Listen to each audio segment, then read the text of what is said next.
আসসালামু আলাইকুম everyone, welcome back to my channel. সবাইকে শুভ নববর্ষের শুভেচ্ছা। আজকে আবার একটা নতুন ভিডিও নিয়ে চলে আসছি। আজকে আমি তৈরি করে দেখাবো ফুলকো ফুলকো হোটেল স্টাইলের আলু পুরি। যেমন দেখতে সুন্দর আর বানাতেও খুব সহজভাবে। তো অনেকেই ভয় পায় যে বাসায় আলু পুরি তৈরি করলে মনে হয় ফুলে না বা মচমচে হয়ে যায়। তো আজকে টিপস সহ দেখাবো কিভাবে এরকম সফট আর ফুলে যায়। তো দেখতে থাকুন, আশা করি ভিডিওটা ভালো লাগবে। যদি ভালো লাগে অবশ্যই একটা লাইক দিবেন শুরুতে। তো এখানে আমি একটা মিক্সিং বোল নিয়েছি। এখন দিয়ে দিব আমি এখানে 1.5 কাপ ময়দা।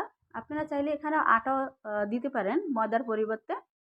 তো দিয়ে দিলাম আমি টেস্ট অনুযায়ী লবণ। আর এখানে কিন্তু আমি 1 টেবিল চামচ তেল দিব, রেগুলার রান্নার তেল। বেশি তেল দেওয়া যাবে না, তাহলে কিন্তু পুরিটা একদম মচমচে হয়ে যাবে, ফুলবে না। তো এখানে দিয়ে দেবো আমি নর্মাল টেম্পারেচারের পানি।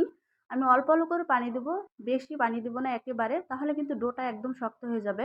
আর এই ডোটা এমনভাবে তৈরি করবেন যে আমরা রেগুলার রুটি খাই ওই অত নরম না, আবার বেশি শক্ত না, একদম মিডিয়াম করে একটু টাইট করে।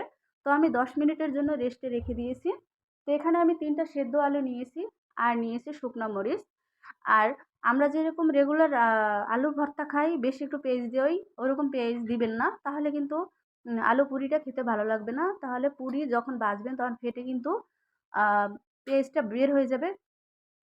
তো এখানে আমি একদম আলু ভর্তার মতো তৈরি করে নেব, আর এখানে কোনো তেল দিবেন না। তো এখন আমি এখানে কিছুটা ধনিয়া পাতা দিয়ে দিব। আপনারা চাইলে এখানে চাট মশলা দিতে পারেন বা ধনিয়া পাতা স্কিপ করতে পারেন। তো এখন আমি আলু ভর্তাটা তৈরি করে নিব। একদমই বাসায় যেরকম সাধারণ আলু ভর্তা তৈরি করেন ওরকম করে করবেন, আর ঝালের পরিমাণটা আপনারা বাড়িয়ে নিতে পারেন, আপনাদের ব্যাপার। তো আমার আলুর ভর্তাটা তৈরি করা শেষ। এখন আমি ফিরে আসলাম 10 মিনিট পরে। আপনাদেরকে দেখিয়ে দিচ্ছি আমার ডোটা কিন্তু শক্ত ছিল, এখন আমি রেস্টে রাখার পরে কিন্তু ডোটা একদমই সফট হয়ে গেছে।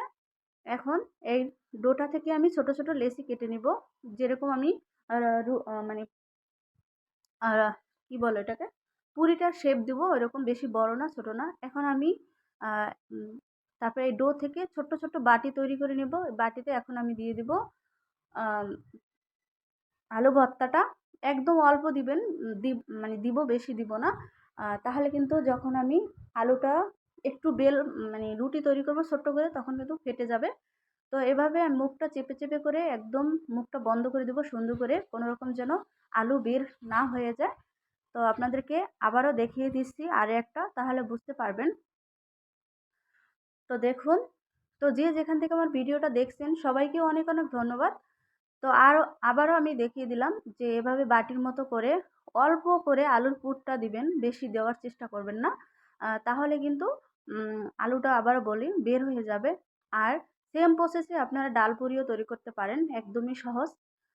তো এভাবে আমি সবগুলা তৈরি করে নিব। তো আপনারাও বাসায় এভাবে বিকেলে এই নাস্তাটা তৈরি করে নিতে পারেন, কারণ বাইরের খাবার অস্বাস্থ্যকর।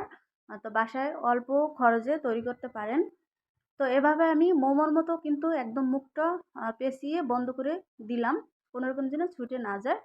তো আমি সবগুলো তৈরি করে নিয়েছি, সবগুলো ভিতরে আলুর পুর দিয়েছি। এখন আমি এটাকে একদম মানে আলতো হাতে একটা ছোট্ট মানে রুটি তৈরি করে নেব, কোনো রকম যেন বেশি গায়ের জোর দিয়ে তৈরি করা যাবে না, তাহলে লেগে যাবে আর বের হয়ে যাবে আলুর পুরটা। তো দেখুন, খুবই সহজ। তো এভাবে আমার তৈরি করা কিন্তু একটা হয়ে গেছে। দেখুন কতটা, মানে বেশি মোটাও করা যাবে না, একবারে পাতলাও করা যাবে না। তো আরও একটা আমি বেলে দেখিয়ে দিলাম। তো আপনারা চাইলে একটু যে ফিরিতে বা বেলুনে একটু তেল লাগিয়ে নিতে পারেন। তো আমার কিন্তু তৈরি করা শেষ। এবার আমি চুলাতে চলে যাব। তো আমি চুলাতে কিন্তু আগেই তেল বসিয়ে রেখেছি, আর চেষ্টা করবেন আপনারা একটু বেশি তেলে ভাজার, তাহলে কিন্তু ভালো হয়। তো আমার তেলটা কিন্তু গরম হয়ে গেছে, আর এখানে তেল কিন্তু হাই হিট রাখতে হবে, কারণ যদি হাই হিটে না রাখেন তাহলে কিন্তু পুরিটা ফুলবে না, আর কেমন যেন একটা হয়ে যাবে, খেতে ভালো লাগবে না। তো আমি দুইটা এভাবে দুইটা করে ভেজে নিব। আর দেখুন আহ, পুরিগুলো কিন্তু নিচ থেকে ফুলে উঠছে, উপরে একটু আমি তেল ছিটিয়ে দিচ্ছি। আবার মিডিয়াম টু হাই হিটে রাখবেন, বেশি হাই হিট রাখবেন না। যখন তেলটা গরম হয়ে যাবে তখন আমার কিন্তু পুরিগুলো অলরেডি ফুলতে আছে, আপনারা দেখলেই বুঝতে পারবেন। তো আপনারা এভাবে বাসায় ট্রাই করবেন আমার রেসিপিটা দেখে। তো আমি এগুলো কিন্তু উল্টে পাল্টে তারপরে গোল্ডেন ব্রাউন কালার করে ভেজে নিব। আপনারা চাইলে আপনাদের মন মতো কালার করতে পারেন, একদমই আপনাদের ব্যাপার।